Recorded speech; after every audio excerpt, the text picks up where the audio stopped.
Excelentíssimo deputado Reginaldo Lopes, na pessoa de quem eu cumprimento os demais membros da mesa, excelentíssimos deputados e deputadas, vou tomar a liberdade de ficar de pé, deputado, para poder acelerar um pouco o trabalho.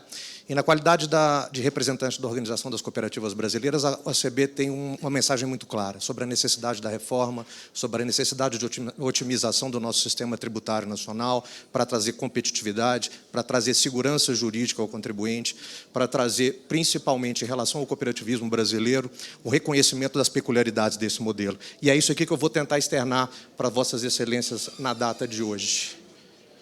Vamos tentar passar... É aqui?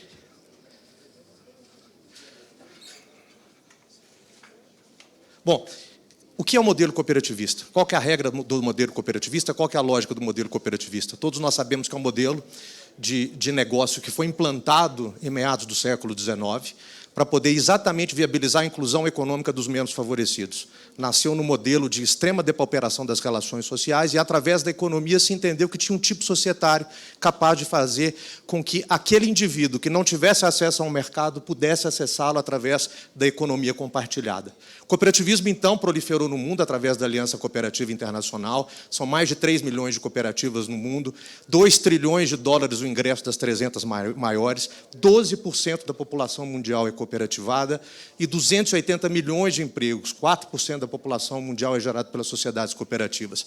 Para que se entenda uma correlação do que representa esse modelo em nível mundial, é importante dizer que, por exemplo, 92% do alimento produzido no Japão passa por uma cooperativa.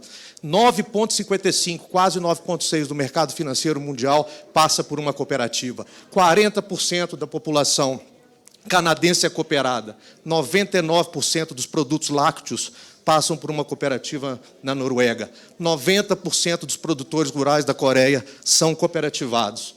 No crédito, as cooperativas representam 12% do mercado financeiro nacional. Na Nova Zelândia, ela representa 16% do PIB. Não é à toa, senhoras e senhores, que se vê aqui uma presença pujante do cooperativismo em países que revelam o IDH alto. E a correlação entre cooperativismo, solidariedade, atuação conjunta é diretamente proporcional ao índice de desenvolvimento humano. E no Brasil? Como é que funciona o Brasil? Aqui eu trago para Vossas Excelências um pouco do histórico do cooperativismo, inclusive em momentos de pandemia. O cooperativismo nasceu na crise. E na crise ele se sustenta através da solidariedade. Na pandemia, nós tivemos o incremento dos ativos das sociedades cooperativas, um aumento do capital social, um aumento da sobra, um aumento dos ingressos e um aumento no volume de cooperados. São quase 18,8 milhões de cooperados no Brasil, cooperativados, o que representa, possivelmente, quase 8% da população brasileira. Quase 8% da população brasileira se relaciona com o cooperativismo, o que torna absolutamente relevante entender esse modelo societário, e aqui o alerta é importante, porque você está a falar de um modelo societário, senhor coordenador.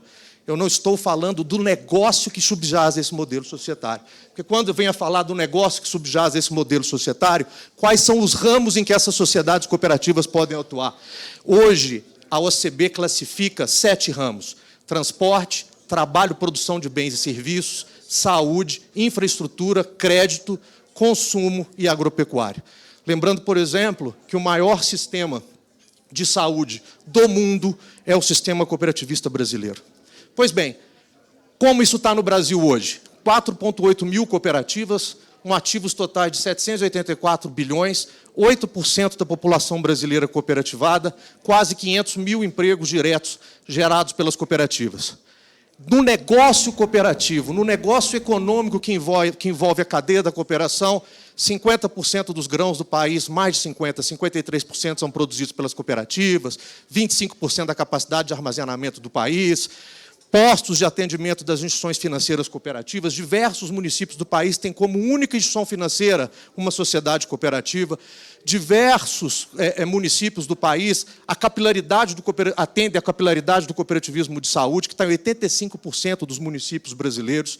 32% do mercado de saúde suplementar é administrado por uma cooperativa de saúde. E por aí afora vai. o ponto nodal, o ponto fundamental, o ponto essencial para se entender, portanto, a reforma, a necessidade de mudar o sistema tributário brasileiro, calcado num federalismo fiscal de 3 níveis, que é quase uma inovação mundial, calcado numa competência, ou em diversas dezenas de competências concorrentes da Constituição Federal, calcado na necessidade de fazer a partilha do produto da arrecadação entre os 3 entes federados, exige, senhores deputados, senhoras deputadas, atenção à particularidade do modelo cooperativo. E aqui o modelo cooperativo não busca favor, benefício, vantagem, ou qualquer coisa que o valha. Ele busca externar qual que é a lógica da transferência de riqueza dentro desse modelo, para saber onde ele pode ser tributado e onde ele não pode ser tributado ou não poderia ser tributado. E a essência para se entender isso é a diferença entre as cooperativas e as sociedades mercantis. Ele não luta contra as sociedades mercantis e as sociedades mercantis não lutam contra o cooperativismo. O modelo de negócio deles é diferente. Enquanto o cooperativismo é uma sociedade de pessoas, as sociedades mercantis são sociedades de capital. Enquanto o cooperativismo não tem lucro na pessoa jurídica, a sociedade mercantil busca acumular capital. Enquanto o cooperativismo é uma atividade de passagem, toda a riqueza gerada pelas sociedades cooperativas precisa necessariamente ser revertida ao seu cooperado. Isso é essencial. A cooperativa repassa mês a mês a produção do seu cooperado e, se deu uma equação positiva, ela tinha mais a repassar, ao final isso chama sobra. E essa sobra volta para o cooperado. Ela, portanto, é uma entidade que nasceu para ser neutra.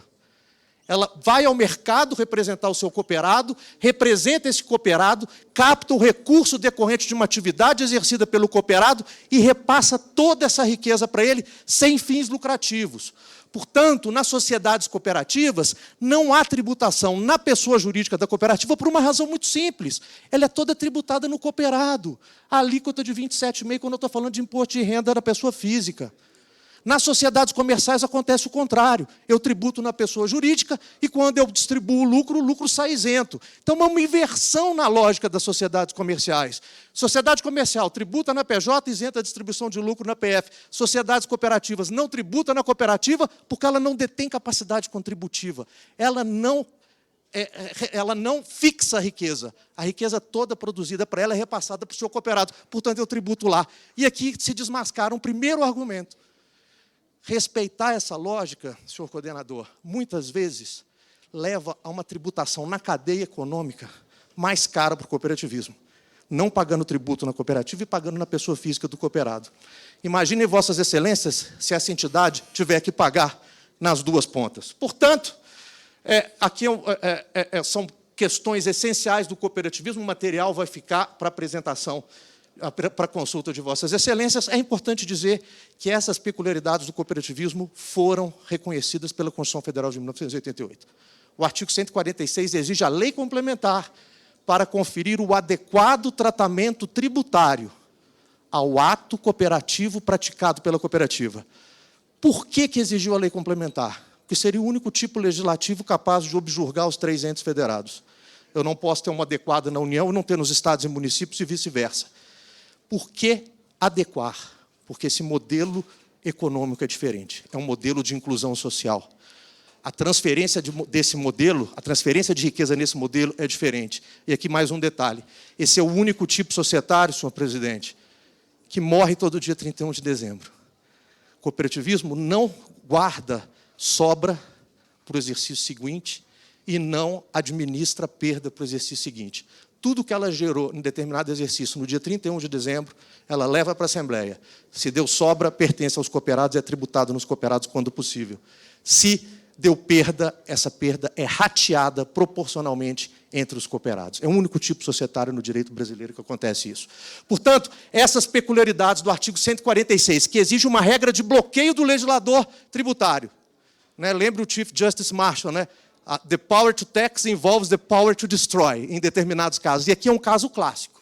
Se pretender tributar o ato cooperativo, vai estar pagando tributo 2 vezes. E ninguém vai se estruturar num modelo de negócio para ter uma duplicidade de incidência tributária. Mas tem mais. O artigo 174, no núcleo da ordem econômica, exige mais do legislador. exige apoio e estímulo. O 146 exige não avance sobre o ato, entenda societariamente esse modelo. Através dessa compreensão, ajuste a incidência tributária.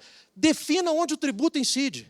E o 174 fala, eu quero que você apoie e estimule esse modelo, porque esse é um modelo de desenvolvimento social, um modelo de desenvolvimento econômico. Portanto, deputado,